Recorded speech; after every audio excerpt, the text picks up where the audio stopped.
Kusho today. Happy Black History Month, by the way. The Shabazz Center in New York City is having an event today about the life of Malcolm X, about the life of Malik al-Shabazz, aka Malcolm X. Today, I want to share with you my senior project at Penn State University. We did a research project on a turbojet engine. We wanted to test if our medium-sized jet engine design would fire up and run on its own. We also added electronics to our design to monitor the temperatures and pressures at different areas. We built a fuel regulator to control thrust and also added a safety automation program to kill the fuel pump if the temperature got too high.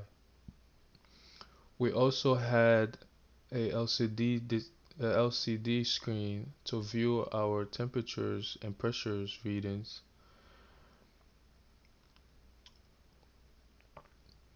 A manual e-stop was also built to kill the fuel pump um, while allowing the oil pump to continue to run to cool the system down.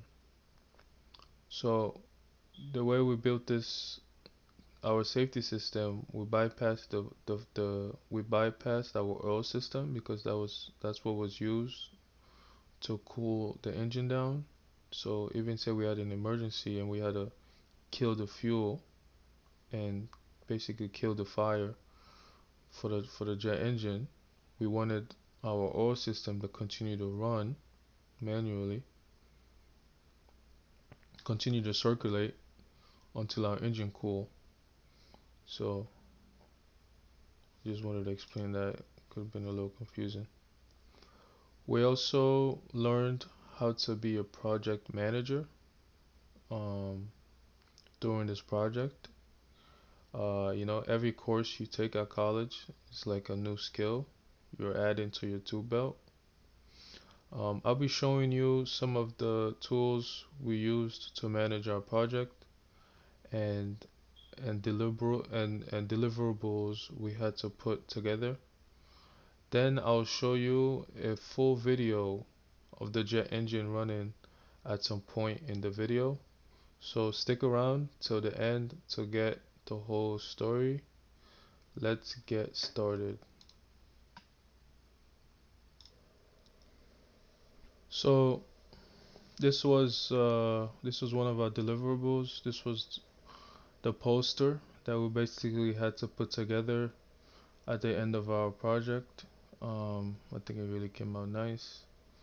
Uh, but here we have the background information about basically how a turbojet engine works. You can go ahead and pause the video, take some time to read that if you're interested. Um, so we added this modified engine here because ours is not just a typical linear design. Um, but you'll see kind of the full picture, like how ours. This one is very similar. This modified one is very similar to ours, to our design. So, like as I said, you can kind of pause the video to read some of this information if you're interested. What I kind of want to highlight is if you look down here, the design and assembly part of this poster, you can see all the electronics stuff here. By the way, I was the electrical specialist in this project, so I designed this control system and electrical systems for our project. And we had our other teammate, Dave. He was our mechanical guy, and he did majority of our mechanical design with obviously with the help of the rest of the team members. And Cordell, which was our director, and this was his project. Um, but but You can see the overall SolidWorks design here for the mechanical part that he put together. Came out beautiful. So I just wanted to just highlight our poster here. These are the up top. You can see the name of all the individuals that were involved in this project. Just to give them credit, you know. And you can see our results here. We can go over that. You know, says oil temp max was 160 degrees Fahrenheit, which was okay. Um, See, that's what was cooling our system. It was running at 160 degrees. Our exhaust temperature reached up to what did it say here? 990 degrees Fahrenheit. Um, our shutdown and safeties worked great, worked okay. Uh, Start with internal spark. Our sparked okay, with our the core that we used. We used the coil, ignition coil. That worked out. I had to also make the wiring diagrams for that. Um, Transition into kerosene was very consistent. Cordell was very great at. Um, he did a very good job at starting this up. It's not, every engine doesn't. It's not self-starting. Um, you kind of have to help your shafts, your shaft rotate, your compressor rotate to kind of get it going before your combustion takes over, before your kinetic energy kicks in and start rotating itself. So, and then also in the idle, throttling, everything worked good. Um, so that was our fuel regulator here he's talking about. Uh, so even at cold startups, like basically starting it with the engine not warmed up, like running it, like say for the first day, running it, say when it has been rested and cool, we didn't have no issues of getting it going. It started up very easy, you know, which was great. Uh, Thrust to weight ratio. That's what that was kind of one of our that was one of the systems that failed in our project. We were using we wanted to read our thrust, but we were really unable to with the force gauge that we used. It didn't work out. So, and we really didn't have say ample time to go back and kind of modify or redesign that part of the project. So, but here's acknowledgements and references. Uh, we used uh, two research documents. One called Turbocharger Jet Engines, Built and Engineering Analysis. Uh, we basically everybody read up on those just to get an idea of just to get ideas basically, see how we can and what we can implement and extract from what other people have done in the past. And another one, contribution and development of design and performance of turbojet engine. Those are the two that we used. And also we spent some time on YouTube to see different projects that other professionals have built. But yeah, so let's move forward here. So this is a PowerPoint. I'm gonna go through this PowerPoint here that we put together.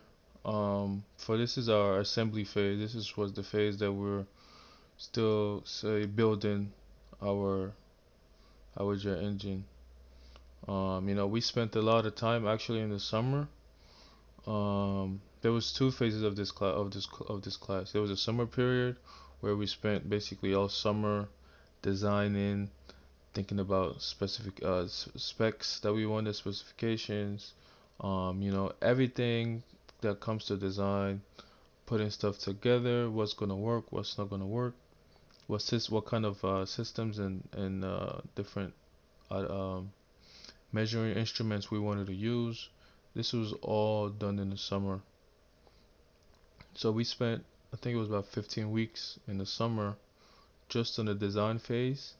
And then in the fall, if I'm correct, yeah, in the fall, that's when we started, we ordered our parts right at the end of summer. And then when the fall came, we started, to say the assembly phase of things, making sure the parts fit, testing different parts of the system and all that. But this is the assembly part of the PowerPoint. I'll kind of just share with you guys what our team had put together, and some of this stuff we actually had to share it in class with our professors. So here, so these are the team roles. As you can see here, all the different team members. As I said, Cordell was our director. This was his idea. This was his project, and we basically just all joined behind him and supported him to bring this to life. Because when he presented the project, from what I understood, there was, um, you know, first, like, there were safety reasons, that we they didn't they didn't really want us to say to do this project. One, for safety reasons, and also you had other students that say was kind of doubting or saw that, well, we did have the hardest project, but people were doubting that we can even probably get it even to like fire up and light. So a lot of people didn't even really want to take part of this project, but I was up for the challenge, and and I was up for the challenge. And Cordell, he's a very smart guy, so I jumped on his team, and as you can see, you see at the end, if our project was successful, you can judge for yourself. Um, so our charter information here a bit. It was a research project. There's no market for a medium-sized turbojet engine. It's usually a smaller version or the humongous bigger versions that they use. So, like I said, we use SolidWorks, and I used Tinkercad in the start to kind of put stuff together. Well, you see a slide of that actually. So our primary goal for this project was actually thrust. We wanted something between the hobbyist and the industrial example.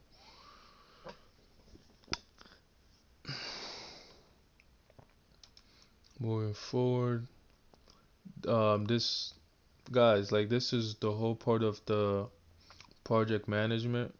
Um, these are all the deliverables, right? So the specifications, we had to come up with specs for the project that we want. This is all part of the design phase, right? So I'll let you take some time and kind of read through some of these information here. I think I can move this out of the way. You know what? I'm just gonna move myself out of the way.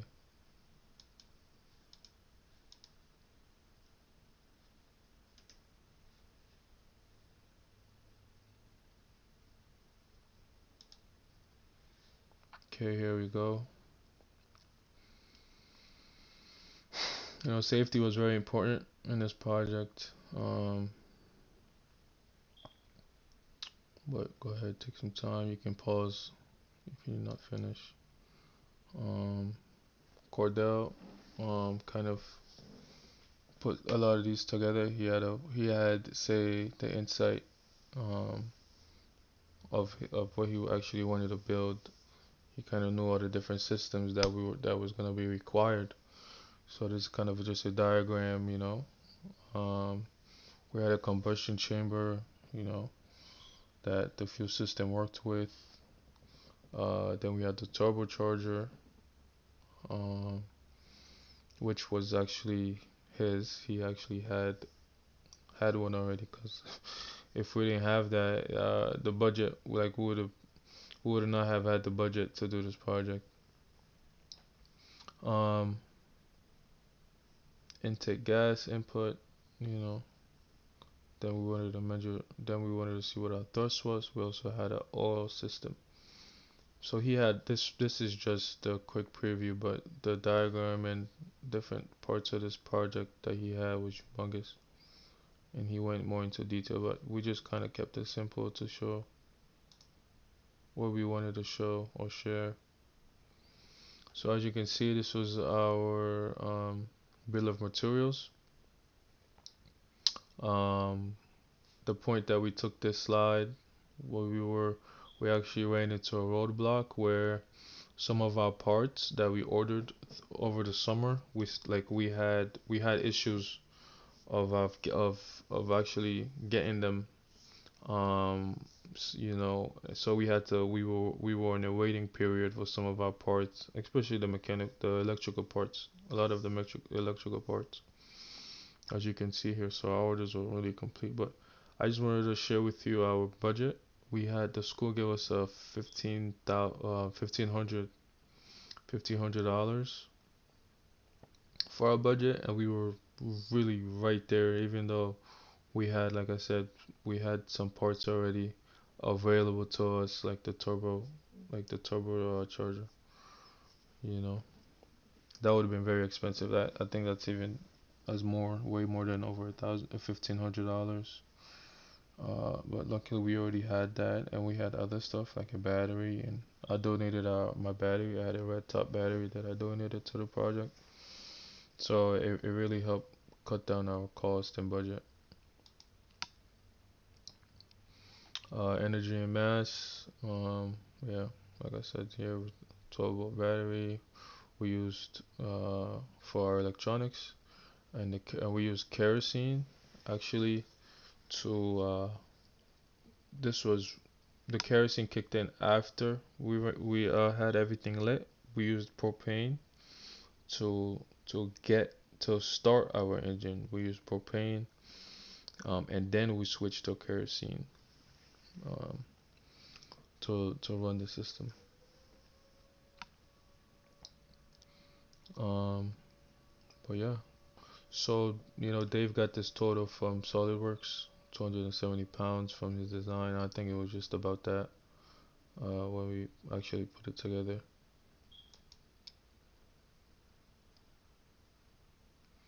So this is the fuel system diagram.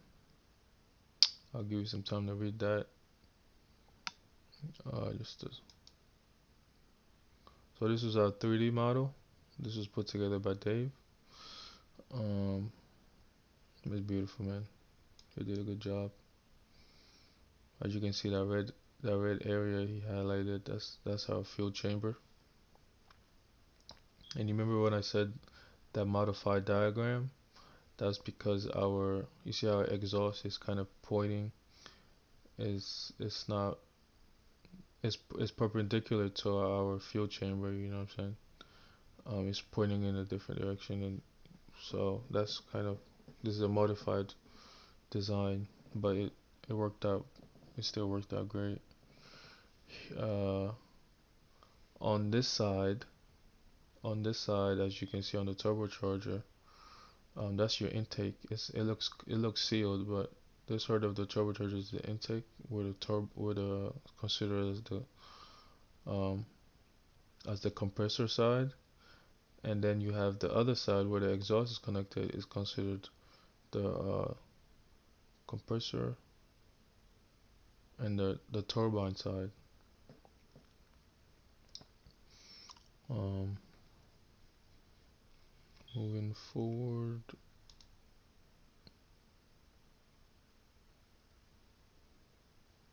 So this was the burn chamber. This was the part that was red. Uh, and these holes here, this was really, as Dave mentioned and stressed to us, this was really the hardest part of the design, was making sure those holes were drilled and cut exactly to where they needed to be at the exact location for this burn chamber to work properly, or else our system would have actually never lit. This was the hurdle that we had to spend a lot of time on, especially on research and calculation. But Dave really came through for us on this part of the project. And I kind of want to share with you guys just another a diagram to kind of give you an idea of what I'm talking about to make it more clear. So as you can see here, I got this I got this diagram from one of the research uh, from one of our research documents that we had available to us that we were reading. So as you can see, there's a primary hole. The primary holes are the smaller ones, and then you have your secondary hole, and then you have your bigger holes really. But these locations of these holes, and the amount of them that you need it all depends on your diameter of your tube, and obviously also the length of the tube. So these placements of the holes were very critical in the design of this burn chamber. Moving forward, so this was the stuff I put together really quickly just to make sure we have all of our sensors that we needed, and make sure we had enough ports on the Arduino. Just to kind of give us a visual representation of kind of what we wanted when it came to electronics. So I used Tinkercad to kind of just put this together, and and we actually from here we learned that we needed an Arduino Mega for more ports, for more inputs and outputs. But yeah,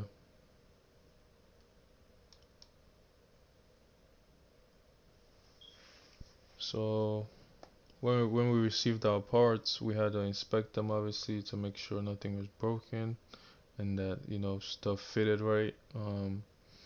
You know, like the threads didn't have problems, like the male to female, connected properly. So we had to do all of that.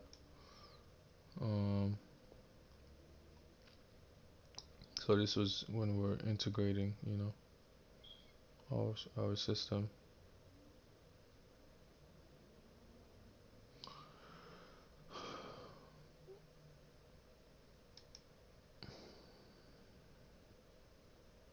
So this is actually what we just had to do. Test all components, um, especially the electronics. We had to test. I tested every part separately because I didn't want to wait. This was here me testing some of these stuff, and you could see a little data on the right side that I was getting for our, say, pressure readings, temperature readings. This was the fuel and oil system.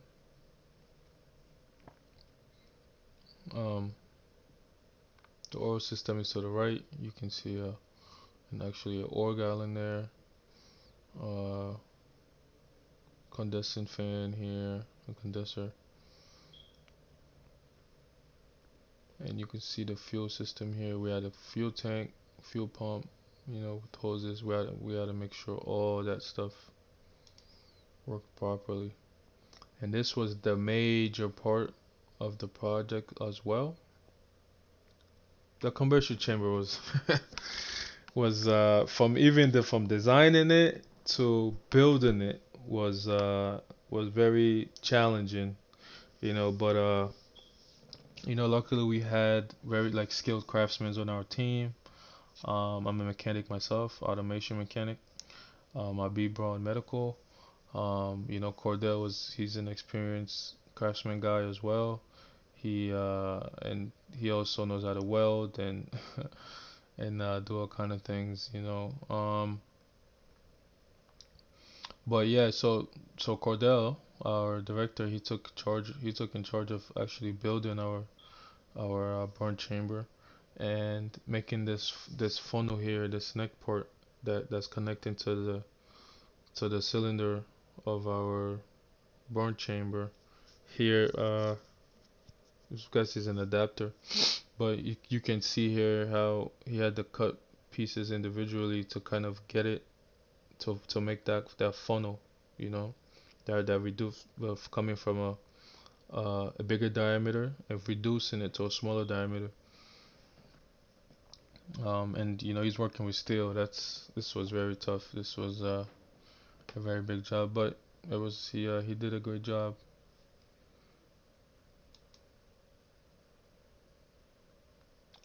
Some of the concerns we had was part delayed. That was very scary because uh, not having our parts could have caused us to not be able to put everything together.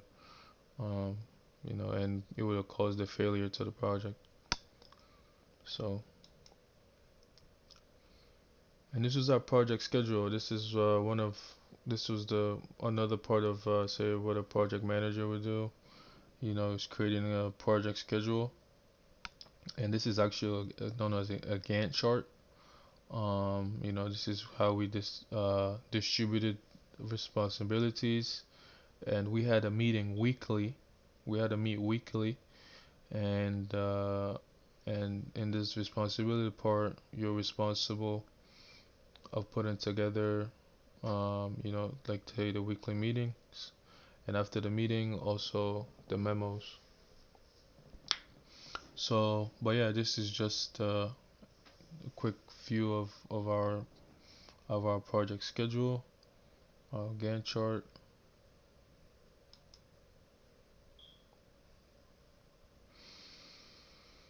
assembly status.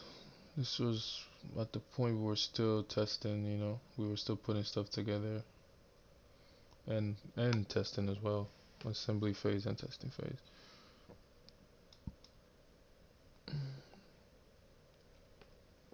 That's the end of that slide. So this portion of the PowerPoint is gonna be when we were say at the end phase here, and we were actually testing our system. It was built, and we were in the phase of testing things. Um, you know, so as you can see, information here about our design. We use steel as our main material.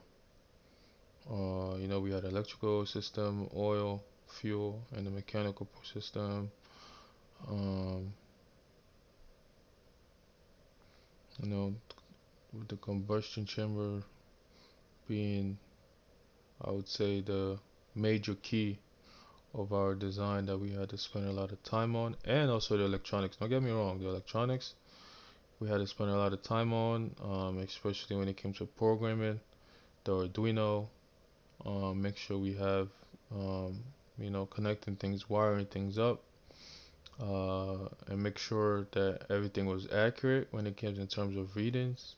So there was also math involved, obviously, in the program. We had to make sure we had to do conversions for our temperatures, make sure our temperature was right, make sure the pressures was accurate. I mean, there was some calibration that had to go through with that, but math was also involved in the in the electronics part of things, making sure that we were getting accurate readings. Um, Implementation. So our tests were successful. Yes, definitely. The only like a torch sensor load cell did not work. So the only thing that didn't work was our torch sensor. It did not work And it was kind of iffy in the testing phase. We weren't getting um, a consistent reading, but it did spit out values once in a while in the testing phase. And and then I thought maybe it's because I wasn't using enough pressure, or say I didn't have enough pressure on our load cell during the testing phase. So I thought when we actually went live with more pressure or more force, um, I thought it might have gave us better readings, or at least something more consistent. But it acted the same way when we went live. So we kind of just didn't. Um, we counted it as a failure. It didn't work as we at least wanted to.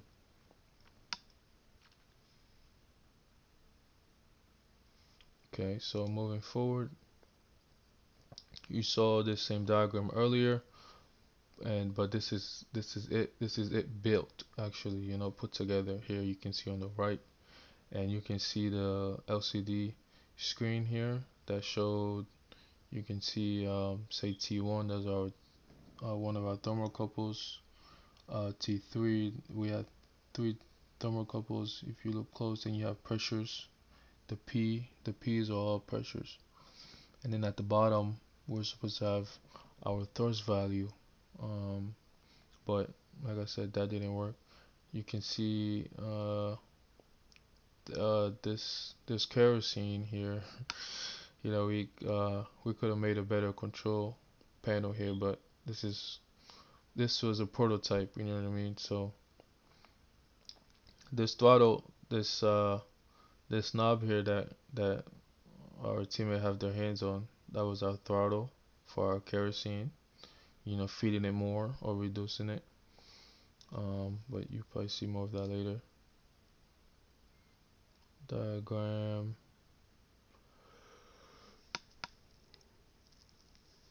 This is the oil. This is the oil system.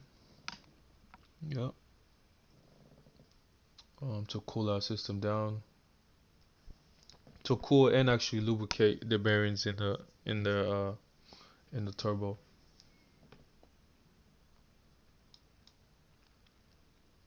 Um,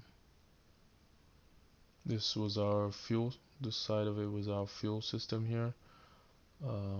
As you can see, the fuel is entering the end of the combustion chamber here.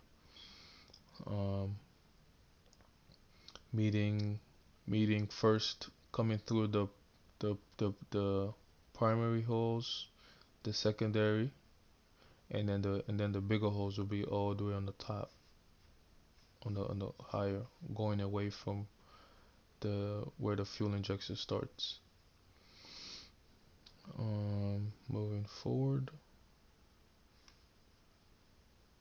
you can see these bearings here. So the system was built on bearings.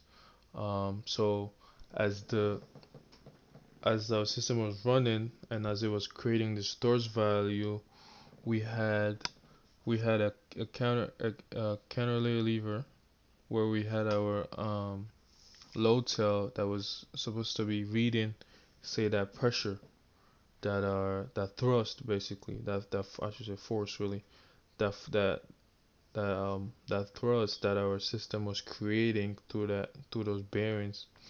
But our load cell didn't work properly. So moving forward, bill of materials, I already showed you guys that. You guys saw this too, repetitive. Okay, getting into the assembly drawings. Here, this was the mechanical design that they put together. And as you can see, if you look at this combustion chamber here, you can see the primary hose, the secondary hose, and the bigger hose. They call it Trinity hose, actually, but whatever. Um, but yeah, so this was the drawings he got from SolidWorks. Um, and this was the frame. This is the frame that was holding uh, that's holding our jet engine, our system. That was the battery I donated. It, it worked very well. It powered up everything that we needed to. I'll control flow chart. So the way the regulator, the fuel regulator was supposed to work was just really a simple on and off system. Um, we're using a pulse width modulation. Turning, basically switching the pump on and off very fast. Um, so so as you increase, say, also use the potentiometer. As you increase that potentiometer, that resistance is actually converted to time in the program, right? And that time now is used as a delay of how long the pump is on for. You know what I mean? Actually, for how long the pump is off for. That's how it would work. So it would be an on delay, right? So that's how that's basically how our fuel regulator worked, and that's how I programmed it. I was using the Arduino. Okay, this is our wiring schematic. Um, as you can see, and we use this exact wiring diagram here to wire up our electronics. You can see the LCD display, LCD screen, really I should say. Fuel and oil pressures. We had uh, we had a pressure sensor for our fuel and a pressure sensor for our oil system. Um, we had we had three thermocouples. Um, we had one on the exhaust to get our exhaust reading, and that's where obviously we had the highest temperature. And if I'm not mistaken, I think we're reading also the oil temperature to see how high it got. Um, and we also this was our then you can see where the E stop is, right? All the way to the left bottom here. Um, this was our safety system here. With the fuel pump, we had a manual e-stop, and we also used one of our thermal, actually the exhaust temperature readings. We set a limiter, right? If it got too high, the program would have killed power to this pump here. It would have killed it. So it would have killed basically power to the fuel pump. That worked out great for one of our safety systems. So moving forward, and this was the other wiring schematics that we had. Like I said, we used an ignition coil to get us going to create our spark as we were feeding it propane. As you can see, there's a propane spark circuit. Uh, we had a switch that we were using to kind of create that spark with our ignition coil and the spark plug. And down here, um, this was the wiring for the oil pump. We had it on a relay, just to be safe. You can see the throttle switch for the oil pump. This was just the manual system. We wanted the ability to turn it on and keep it on at all times. As long as to keep it on till our system was cool enough, and then we wanted the option to manually then turn it off as well. So this oil pump was not part of any electronics or automation system. That was a manual system that we turned on and off when we see fit. Obviously, when its system is running, we wanted it on, you know.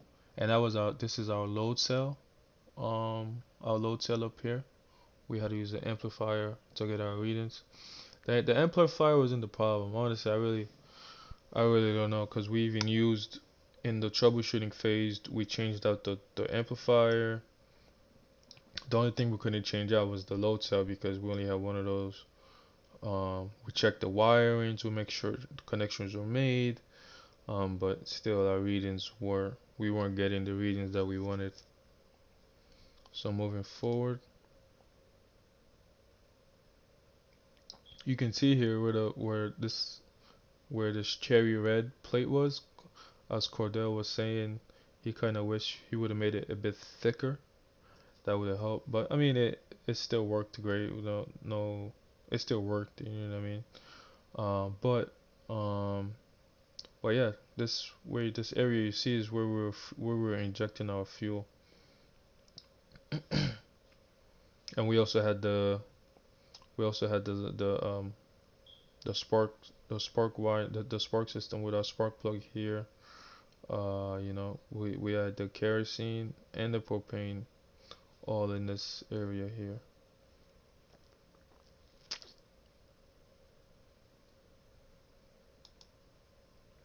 Um, so this is the turbo. This is the turbo next to the combustion chamber.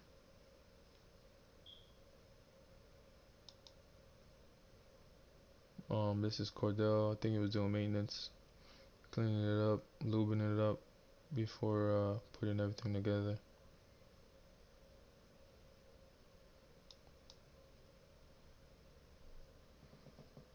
So Gantt chart, and that was the end of that slide.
Alright, that's it, guys. This video is very long.